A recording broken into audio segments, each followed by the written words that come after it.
안녕하세요. 클라우드 클럽 6기로 들어온 김경환입니다. 네, 저는 이번 세션에서 오픈 텔레메트리를 이용한 오픈소스 오픈하기라는 주제로 발표하게 되었습니다. 사실 제가 처음에 세션 제목 정할 때 어떻게 할까 하다가 이제 라임이 딱 맞게 오픈 해서 좀 맞춰봤습니다. 네, 우선 목차 먼저 소개해 드리도록 할게요. 혹시 제가 옵저비리티 설명 먼저 하는데 혹시 옵저비리티 알고 계신 분 많으시겠죠? 네, 그래도 약간 복습한 점에서 들어주시면 감사하겠습니다. 네, 그래서 제 소개 드리고 옵저비리티 개념 이해 그리고 다음으로 오픈 텔레메트리 알아보고 오픈 텔레메트리에서 제공하고 있는 데모셋이 있는데 그거 한번 리뷰해보는 시간 가지고 마지막으로 오픈소스 분석하는 방법 알아보고 세션 마무리하도록 하겠습니다.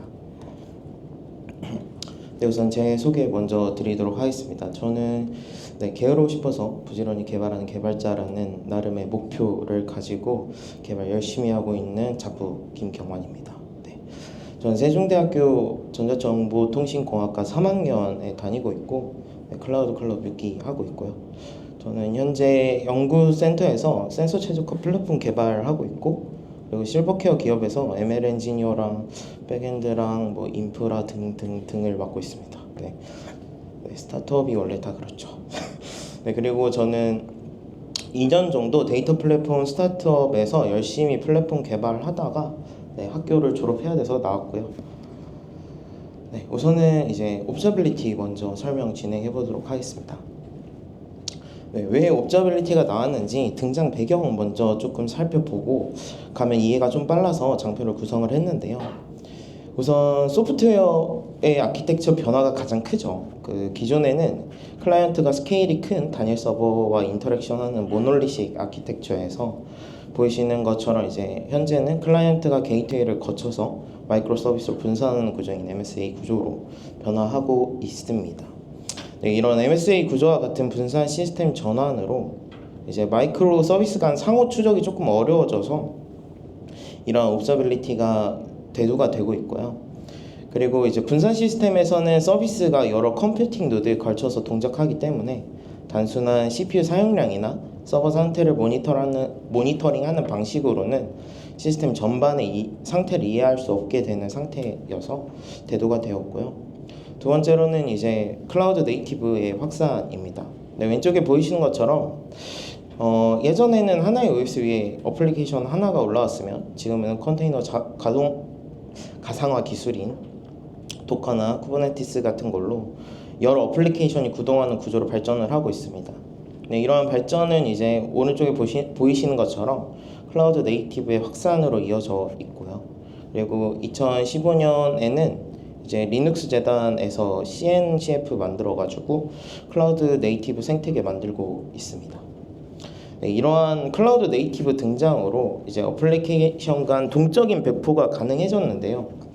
예를 들면 이제 오토 스케일링 같은 작업이 진행되면 이제 컨테이너가 계속 생성되거나 사라지는 상황에서 기존의 정적인 모니터링은 조금 무용지물이 되는 감이 있습니다. 네. 그래서 앞서 말씀드린 크게 두 가지 요인 때문에 옵저비리티가 이제 대두되었는데요. 옵저버빌리티는 이제 기존 모니터링으로 감지하는 매트릭과 로그 같은 사전에 정의된 항목뿐만 아니라 시스템 내부의 상태를 깊이 이해하기 위해 여러 가지 항목 및 패턴 그리고 변경된 이력 데이터를 활용합니다. 네, 이 기술의 핵심 목적은 이제 왼쪽에 보시는 것처럼 세 가지가 있습니다. 무슨 일이 벌어지고 있는가, 네, 현상 파악이고요. 두 번째는 왜 이런 일이 발생하는가, 원인 파악, 그리고 세 번째로는 시스템이 현재 어떻게 작동하고 있는가, 현재 상태 파악, 이렇게 세 가지가 있고요. 네, 그래서 지금 그러면 기존 모니터링과는 어떤 상관관계가 있는지 오른쪽에 도표를 그려봤습니다. 기존 모니터링은 가용성, 성능, 용량에 초점이 맞춰져 있다면 옵저버빌리티는 매트릭 로그뿐만이 아니라 트레이싱, 예외 등등의 앞서 말씀드린 목적을 이루기 위한 요소들이 조금 많이 포함되어 있고요. 결국에는 옵저빌리티는 이제 기존의 모니터링을 대체하는 솔루션 개념이 아니라 기존의 모니터링이 가진 개념을 더 확장하는 개념이라고 보시면 될 것 같습니다. 그래서 간단하게 이제 기존 모니터링이랑 차이점을 두 표를 가져왔고요. 근데 모니터링의 경우에는 뭐 알람, 탐지, 발생했는가, 사전 정의 등의 이제 as is에 대해 초점이 많이 맞춰져 있는데, 이제 observability는 원인을 파악하고 왜 새로운 거 어떤 거 하면서 to be에 대해서 초점이 맞춰져 있는 걸 보실 수가 있습니다. 네, 그래서 그러면 이러한 observability의 구성 요소 조금 잠깐 살펴보고 넘어가면, 네, 구성 요소로는 크게 이제 트레이싱이나 뭐 로깅, 매트릭이 있습니다. 네, 트레이싱은 이제 클라이언트의 요청을 처음부터 끝까지 추적하여서 볼 수 있게 하고요. 보통 실행 시간을 표시해서 병목 구간을 찾는 데 많이 사용을 합니다. 로깅은 이제 이벤트 기반으로 발생한 이력을 말을 하는 거고요. 그리고 매트릭은 CPU, 모니터, 메모리, TPS 등 물리적, 논리적, 객관적 수치 데이터를 말하고 있습니다. 이 세 가지 요소가 모두 포함된 것이 이제 관찰 가능성이고요. 오늘은 조금 트레이싱에 대해서 조금 많이 이야기를 해보려 합니다. 저희 주제가 이제 오픈소스 분석하기여서. 다음에 이제 오픈 텔레메트리입니다. 네, 오픈 텔레메트리의 이제 탄생 배경 한번 살펴볼게요. 되게 이론적인 얘기 많이 하긴 하는데 네. 기존에는 조금 여러 관측 도구들이 있었죠. 뭐 예거나 뭐 지킨 등등이 있었는데, 근데 이런 것들이 이제 표준화가 되어 있지 않았습니다. 그래서 각 도구들에 맞게 라이브러리를 적용했어야 했고, 그리고 뭐 특정 에이전트나 도구에 조금 종속되기 마련이었습니다. 그래서 이러한 관측 가능성의 표준 프로젝트들이 조금씩 등장하기 시작했어요. 처음에는 이제 뭐 오픈 트레이싱 같은 경우에는 이제 다양한 프레임워크를 지원을 했는데, 이제 매트릭 같은 경우는 지원을 하지 못했고, 네, 반대로 이제 오픈 센서스 같은 경우에는 매트릭은 지원을 했는데 오픈 트레이싱보다는 조금 적은 프레임워크를 지원을 하고 있었습니다. 결국에는 이 두 프로젝트가 합쳐져서 오픈 텔레메트리가 나오게 되었는데요. 네, 오픈 텔레메트리는 이제 관측 데이터, 즉 텔레메트리 데이터를 뭐 계측하고 생성하고 수집하고 추출 작업을 위한 특정 벤더에 종속되지 않은 관찰 가능성 오픈소스 프레임워크라고 보시면 될 것 같습니다. 네, 전반적인 아키텍처 설명은 왼쪽 하단과 그림과 같이 구성이 되어 있는데요. 왼쪽에 마이크로 서비스들, 여기 보시면 마이크로 서비스들이 있고, 그리고 인프라 관측 정보들, 그리고 이제 이런 것들이 수집된 그 데이터들이 저 컬렉터로 수집이 되게 됩니다. 그래서 수집된 데이터는 이제 필요하다면 컬렉터 내부에서 가공을 거쳐서 observability 서비스 쪽으로 다시 데이터 전송을 지원을 하고 있습니다. 네. 조금은 이제 구별을 해야 될 것이, 이제 오픈 텔레메트리를 이제 오텔이라고 제가 지칭을 하겠습니다. 네, 오텔 같은 경우는 observability 서비스 자체를 하진 않아요. 네, 역할은 하진 않고 오직 서비스의 데이터 전송을 지원을 하는 역할로서 하고 있습니다. 그래서 특정 서비스에 종속되지 않는 구조로 되어 있는 거를 조금 알 수가 있었고요. 다음에 이제 오텔의 구성 요소 조금 살펴보도록 하겠습니다. 네, 구성 요소 조금 많더라고요. 제가 찾아봤는데, 네, 그래서 그 중에서 조금 세 가지만 조금 보고 넘어가겠습니다. 먼저 이제 SDK랑 API인데요. 뭐 SDK는 다들 아시다시피 API에서 생성된 데이터를 수집하고 처리하고 내보내는 역할을 하고, 개발자가 쉽게 오픈 텔레메트리랑 연동할 수 있도록 SDK를 지원을 하고 있습니다. API 같은 경우에는 이제 관측 데이터 자체를 생성하는 데 좀 사용이 되고 있고요. 그리고 언어별로 표준화된 인터페이스를 제공을 하고 있습니다. 네, 이러한 SDK랑 API를 제공함으로써 여러 언어에서도 표준화된 방식으로 관찰 가능성을 구현을 할 수가 있죠. 네, 다음 구성 요소로는 이제 컬렉터입니다. 네, 컬렉터는 조금 다양한 마이크로 서비스에 구축된 에이전트에서 수집되는 여러 텔레메트리 정보를 수집하고 정제하고 전송하는 역할을 합니다. 네, 컬렉터는 이제 왼쪽 그림과 같은 구조로 되어 있는데요. 컬렉터는 이제 리시버, 프로세서, 익스포터로 구성이 되어 있습니다. 리시버는 이제 관측 데이터를 이제 수집하는 역할, 뭐 말 그대로 프로세서 같은 경우는 데이터를 처리하는 역할, 익스포터는 수집된 데이터를 다른 옵저버빌리티 서비스로 전송하는 역할을 하고 있습니다. 네, 다음으로는 인스트루멘테이션을 살펴볼 건데요. 이 요소가 조금 저희 이번 오픈소스 분석할 때 좀 중요한 요소입니다. 네, 인스트루멘테이션은 이제 어플리케이션이나 시스템에서 데이터를 수집하기 위해 코드에 특정 도구나 라이브러리를 추가하는 과정인데요. 아래의 그림처럼 어플리케이션에 인스트루멘테이션이 붙어서 자동 혹은 수동으로 데이터를 수집을 하게 됩니다. 그중 자동으로 수집하는 인스트루멘테이션을 조금 살펴볼 필요가 있는데요. 이제 각 프레임워크나 언어에 따라서 적용하는 방법이 좀 다릅니다. 네. 예를 들면 이제 뭐 자주 사용하시는 파이썬 같은 경우에는 이제 공식 독스에서는 PIP 같은 걸로 설치를 하려 하고, 자바 같은 경우에는 이제 자바 에이전트, 자르 파일을 같이 묶어서 올리라고 하고 있습니다. 네, 이렇게 적용한 오토 인스트루멘테이션은 내부에 이제 HTTP 엔드포인트, 모듈의 HTTP 엔드포인트나 뭐 JDBC 커넥션 같은 것도 자동으로 인식해서 잡아주게 되죠. 네, 다음으로는 이제 매뉴얼한 방식인데요. 매뉴얼한 방식의 인스트루멘테이션은 이제 프로젝트 내에 호텔 관련 SDK, 아까 전에 말씀드린 SDK나 API를 이용해서 코드를 직접 작성해서 붙일 수가 있습니다. 예를 들면 뭐 오늘 장표는 따로 안 만들었는데 뭐 스판 같은 것도 알아서 잘 짜서 넣어줄 수가 있고요. 이렇게 뭔가 자동이나 뭐 수동으로 수집된 데이터는 호텔 아까 전에 말씀드린 호텔 컬렉터를 통해서 수집되게 되고, 다른 관측 가능성 서비스 뭐 프로메테우스나 예거, 그라파나 쪽으로 내보내는 구조로 동작을 하고 있습니다. 네, 다음으로는 이제 호텔 프로젝트에서 공식적으로 좀 지원하는 데모 프로젝트를 살펴보겠습니다. 네, 데모 프로젝트는 이제 AWS에 구축을 해놨고요. 저희가 발표 끝나고 시간이 좀 남으면 들어가서 한번 보도록 하겠습니다. 네, 그래서 AWS는 이제 클라우드 클럽에서 비용을 지원을 해주셔서 감사하게 제가 데모를 사용을 했고요. 네. 다음으로는 이제 데모 프로젝트의 아키텍처인데요. 되게 그림이 작아서 제가 QR코드 붙여놨습니다. QR코드로 들어가시면은 이제 조금 더 확대해서 보실 수가 있고요. 우선 데모 프로젝트 같은 경우에는 이제 마이크로 서비스 아키텍처로 구성이 되어 있습니다. 네, 다양한 언어랑 프레임워크를 이용해서 각 서비스들이 개발이 되어 있는데요.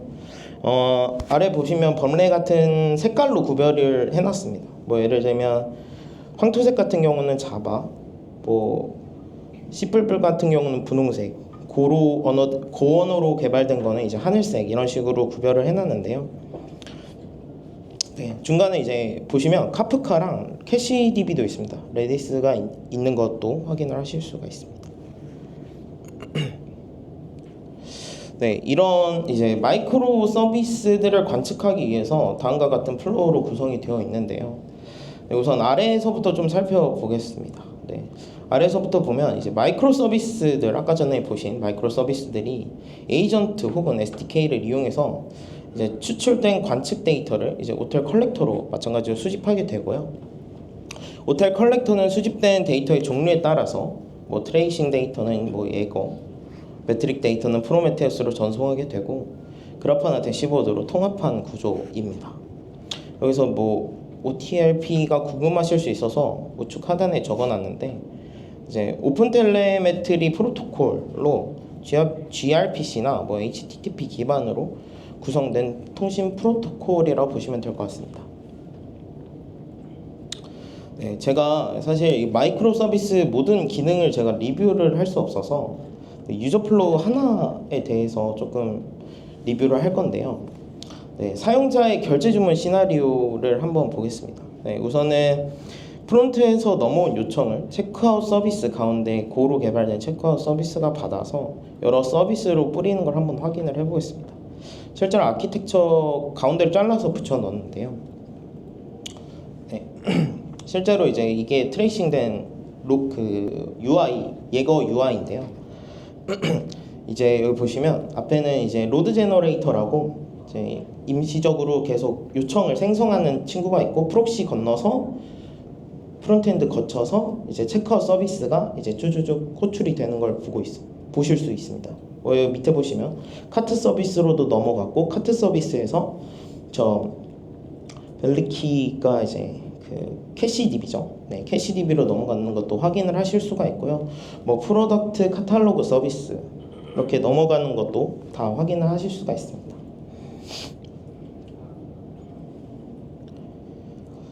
네, 그리고 제가 이제 데모 하나만 가져오면 좀 재미없을 것 같아서 제가 실제로 2년 전에 2년 전 맞나? 2년 전에 회사에서 실제로 데이터 플랫폼에 붙여봤었거든요. 그때 2년 전이어서 되게 오래됐는데 좀 개선이 많이 됐겠죠. 네, 그래서 이제 에러 발생하는 거를 데모에서는 조금 찾을 수가 없을 것 같아서 네, 회사 내부 걸 뜯어왔습니다. 그래서 보시면은 이렇게 에러가 뜨면 느낌표로 이제 스판이 이렇게 쫙쫙 나오게 되는데요. 지금 보시면 로그도 같이 찍히는 걸 확인하실 수가 있어요. 그래서 실제로 이제 에러 로그 같은 것도 이거 UI로 확인해가지고 빨리 신속하게 대응을 할 수 있는 점에서 실제로 뭐 콘솔창 들어가서 로그 확인 안 해도 저런 식으로 확인해서 보실 수가 있다는 점에서 저는 이제 개발자여서 이런 것만 보이더라고요. 이거 되게 좋다 했습니다. 네, 다음으로는 이제 오픈소스 분석인데요. 사실 이게 메인이었죠. 네. 저는 이제 키클락을 까봤습니다. 까봤다라는 표현을 이제 뒤에서 사실 되게 용두사미가 될 것 같아서 사실 네, 딥하게 못 갔어요. 네, 먼저 결말을 말씀드리면 딥하게 못 가가지고 네, 우선 뭐 키클락 다 아실 텐데 뭐 사용자 인증 및 권한 관리를 위한 오픈소스 솔루션이고 CNCF 프로젝트에 포함되어 있어서 분산 시스템 환경에서의 인증 인가를 좀 해결할 수 있는 오픈 소스죠. 네, 키클락 기능은 뭐 SSO, 뭐 다양한 인증 표준 지원하고 있고, 뭐 소셜 로그인도 지원을 하고 있다라고 간단하게 보고 넘어가고요. 네, 제가 이제 키클락 분석할 때 오텔을 이런 식으로 구성을 했습니다. 우선은 기본적으로 도커 컴포즈로 구성을 했고요. 키클락을 이제 어떻게 구성했냐면 로컬에서 이제 자바 에이전트를 같이 붙여가지고 올렸습니다. 그래서 그 자바 에이전트가 호텔 컬렉터로 이제 데이터를 보낼 수 있게 설정을 해놨고, 그다음에 호텔 컬렉터는 이제 컴피그 파일로 이제 트레이스나 매트릭 쪽으로 예거나 프로메테우스 쪽으로 보내는 걸로 설정을 했고요. 네, 실제로 이렇게 나오더라고요. 이제 유저 플로우 이것도 마찬가지로 여러 개 다 볼 수 없어서 유저 생성 하나만 가져왔습니다. 이제 포스트 메소드로 이제 유저를 생성을 하는 건데요. 이제 확인을 할 수 있는 게 이제 특정 API가 들어왔을 때 어떤 식으로 내부에서 동작을 하고 있는지 확인을 할 수가 있습니다. 보면은 사실 제가 원하던 거는 이제 코드 레벨로 몇 줄 어떤 메소드를 타고 가서 이제 이게 어떤 로직으로 동작한다 이걸 원했었는데 DB밖에 안 보이더라고요. 네, 진짜로 DB만 동작하는지는 확 크로스 체크는 안 해봤는데 DB만 나와서 좀 아쉽다라는 생각을 하긴 했습니다. 네, 그래서 실제로 이제 스판 하나만 뜯어서 보면 서비스가 데이터베이스랑 어떻게 상호작용하는지 태그로 확인을 할 수가 있습니다. 뭐 저기 DB 네임이나 아니면 오퍼레이션 스테이트먼트로 이제 실제 쿼리도 한번 확인을 해볼 수가 있고요. 네, 이렇게 저는 오픈소스를 까봤다라고 표현하기엔 되게 모호한 것 같은데 네, 이런 식으로 뭔가 인스트루멘테이션 기능을 가지고 뭔가 오픈소스 분석을 해봤다라는 거고요. 네, 그래서 어떤 상황에서 좀 오텔을 이용해서 분석을 할 수 있을지 좀 두 가지 케이스를 생각을 해봤습니다. 첫 번째는 이제 오픈소스 분석인데요. 이제 새로이 알고 싶은 오픈소스에 적용해서 뭐 소스 코드 내부에 어떻게 동작하는지 아니면 모듈 간 만약에 오픈소스가 MSA로 되어 있다 그러면 모듈 간 상호작용이 어떻게 되는지를 파악을 할 수가 있습니다. 그리고 두 번째는 이제 레거시 코드 분석인데요. 만약에 이제 회사에 뭔가 저는 개발자에서 레거시 코드가 있다면 뭔가 오텔을 붙여서 어떻게 동작하는지 한번 파악을 해보면 쉽게 팔로우업이 될 것 같아서 붙이면 좋을 것 같다고 생각이 듭니다. 네. 그리고 이제 특히 프레임워크 기반으로 개발이 뭔가 되어 있으면 뭐 스프링이나 아니면 패스트 API 같은 걸로 개발이 되어 있으면 좀 더 자세한 트레이싱이 가능하기 때문에 유의미하다고 저는 생각을 하고 있습니다. 네, 근데 이제 마찬가지로 한계도 존재한데요. 우선 첫 번째는 지원 범위 한계입니다. 네, 아까 전에 말씀드린 것처럼 자동 관측도 지원을 하는데 프레임워크에 좀 많이 맞춰져 있어요. 뭐 예를 들면 아까 전에 말씀드린 스프링이나 패스티브 API 같은 거에 많이 맞춰져 있어서 오픈소스 같은 경우는 프레임워크를 또 사용 안 하는 경우가 많더라고요. 네, 실제로 자체로 그냥 패키지 만들어서 구현하는 경우가 좀 있어서 이 경우에는 좀 분석하는데 한계가 좀 존재할 수 있다라고 생각이 듭니다. 그리고 아직까지는 좀 성숙한 오픈소스가 아니에요. 그래서 베타 상태인 기능이 좀 많다는 점. 네, 그리고 아까 전에 소개해드린 컬렉터 같은 경우에는 버전이 아직 1버전이 안 찍혔습니다. 0.211 이렇게 말하는 게 맞는지 모르겠는데 0.211이더라고요. 네, 그래서 좀 아직 성숙한 오픈소스는 아닌 것 같다. 그리고 이제 다음으로 이제 러닝 커브 얘기를 할 건데요. 오픈 텔레메트리가 이제 학습이 좀 많이 필요한 것 같습니다. 범위가 좀 방대하고 기능도 많고 그래가지고 다양한 언어도 지원하고 있어서 좀 학습이 많이 필요한 것 같습니다. 그래서 이런 점이 한계가 있는 것 같고요. 네, 사실 이걸 넣을까 말까 고민을 많이 했는데 제가 이 세션 준비하면서 발생했던 여러 이슈들 담아봤습니다. 첫 번째는 제가 키클락을 안 하려 했어요. 오픈 스택을 하려 했습니다. 제가 이거를 1주 반 잡았거든요. 1주 반 동안 맨 처음에 설치하는 게 수동으로 설치를 하면 이제 키스토어부터 설치를 하잖아요.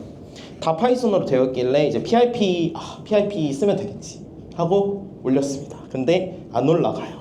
왜 안 올라가는지 로그를 까보니까 이제 그 오픈 스택에서 오슬로 로깅 패키지가 있어요. 오슬로 로깅 패키지가 있고 그 다음에 오픈 텔레메트리에도 로깅 패키지가 있는데 이 두 개 로깅 패키지가 파이썬 표준 로깅을 같이 물고 있어요. 그래서 그 디펜던시가 계속 충돌이 나더라고요.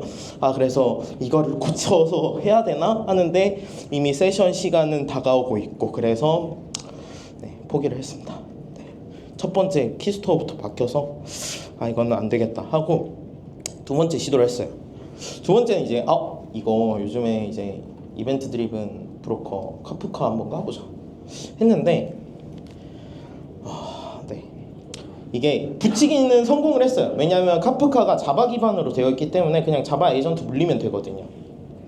자바 에이전트 물려서 올렸는데 이제 원하는 결과를 못 봤어요. 어떻게 나오냐면 제가 캡처는 못했는데 그냥 단순히 프로듀싱하고 컨슈밍하는 구조 이런 스판 두 개만 딱 나오는 거예요. 뭔가 내부 코드를 못 보네 하고 이제 그래서 포기를 했습니다.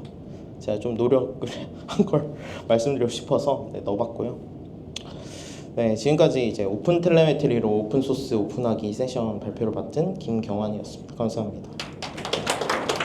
네, 아래는 이제 제 이메일하고 링크드인 QR 걸어놨어서 궁금하신 점이나 아니면 같이 고민하고 싶으신 내용 있으시면 연락 주시면 감사하겠습니다.